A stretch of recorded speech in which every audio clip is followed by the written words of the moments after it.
পুৰণি দিনবোৰ আকৌ ঘূৰি আহিছে এতিয়াও অতীতক পাহৰি যোৱা নাই সাতাম পুৰুষীয়া পৰম্পৰা ধৰি ৰখাৰ চেষ্টা কৈছো নগাঁৱৰ ৰূপহীহাটত হোৱা চুৰিৰ কাহিনী সলনি হৈছে চোৰৰ কৌশল আজিকালি চোৰৰ হাতে হাতে মাষ্টাৰ কি কৰবাত দুৱাৰ কাটে কৰবাত গ্ৰিল ভাঙে কিন্তু ৰূপহীহাটত চোৰৰ এতিয়াও সেই পুৰণি নীতি হিন্দী ঘৰৰ অৱস্থা এয়া কৰিলে চোৰে ৰূপহীহাটৰ বাটমাৰীৰ এইজন ব্যৱসায়ী নিশা তেতিয়া টোপনিত লালকাল পুৱা উঠি দেখিলে এই দৃশ্য চোৰে কামটো কৰি গুচি গ'ল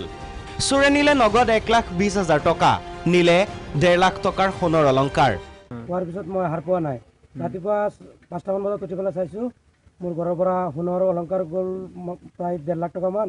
আৰু টকা কেছ 1,20,000 আৰু মোৰ এটা মোবাইল আছে এয়া কিন্তু এদিনৰ ঘটনা নহয় ৰূপহীহাটত ঘৰ খালী কৰি কোনো কলৈকো যাবই নোৱাৰে কেতিয়া চোৰে কোট চাফাই চলায় কোনো ঠিক নাই আৰক্ষী আছে কিন্তু নামত কামত লাগে সদায় চোৰ কেইটাই এয়া তাৰ প্ৰমাণ হিন্দী দিয়া চোৰে ধৰিব নোৱাৰে ৰূপহীহাট আৰক্ষীয়ে এটিএম হেক কৰি ধন নিয়া কেইটা আৰক্ষীয়েহে হাত জাপ মাৰে ৰূপহীহাটৰ পৰা বাহাৰুল ইছলাম প্ৰাগ নিউজ